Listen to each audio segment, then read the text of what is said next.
ආයුබෝවන් දුවේ පුතේ අප අද සූදානම් වන්නේ බුද්ධ ධර්මය දෙවන පාඩම රාහුල පොඩි හාමුදුරුවෝ පාඩම බැලීමටයි.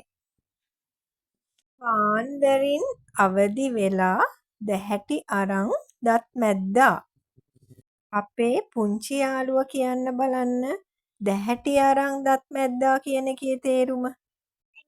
අරන් දත් මැද්දා.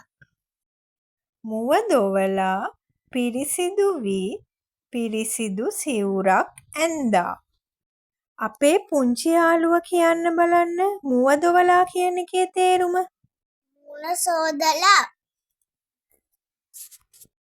පුංචි ඉදල අතට අරන් බෝ මළුවට වැඩම කළා. අපේ පුංචි යාළුවා කියන්න බලන්න බෝ මළුවට වැඩම කළා කියන්නේ මොකද්ද කියලා. බෝ මළුවට වැඩම කළා කියන්නේ බෝ මළුවට ගියා. පුංචි ඉදල පසෙක තබා බෝ පත්සැම එකතු කළා. කියන්න බලන්න පුංචි යාළුවා බෝපත් කියන්නේ මොනවද කියලා. බෝපත් කියන්නේ බෝකොළ. හරි ලස්සන රටා තියා බෝ මළුවම ඇමදූවා.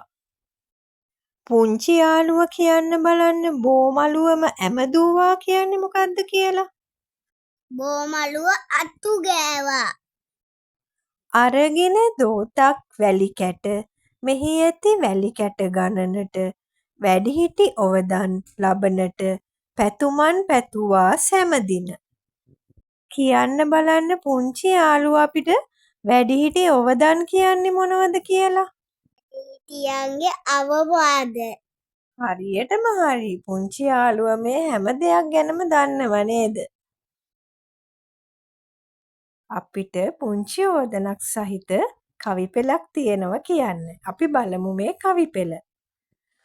දුවේ පුතේ මේ අහන්න වැලි දෝතක් සෙමෙන් ගන්න. ගනින්න බැරි තරමට වැලි එහි ඇති බව සිහි කරන්න.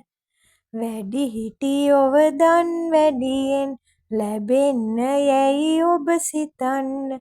ඒ ඔවදන් පිළිපදිමින් හොඳ ළමයෙකු ලෙස හැදෙන්න. අපේ අනිත් පොඩි යාළුවටත් කියමු මේ පාඩම ලස්සනට කියන්න කියලා. දෙක පාඩම රාහුල පොඩි හාමුදුරුවෝ පාන්දරින් අවදි වෙලා දැහැටි අරන් දත් මැද්දා. මුව දොවලා පිරිසිදු වී පිරිසිදු සිවුරක් ඇන්දා. පුංචි ඉදල අතට අරන් බෝ මළුවට වැඩම කරා.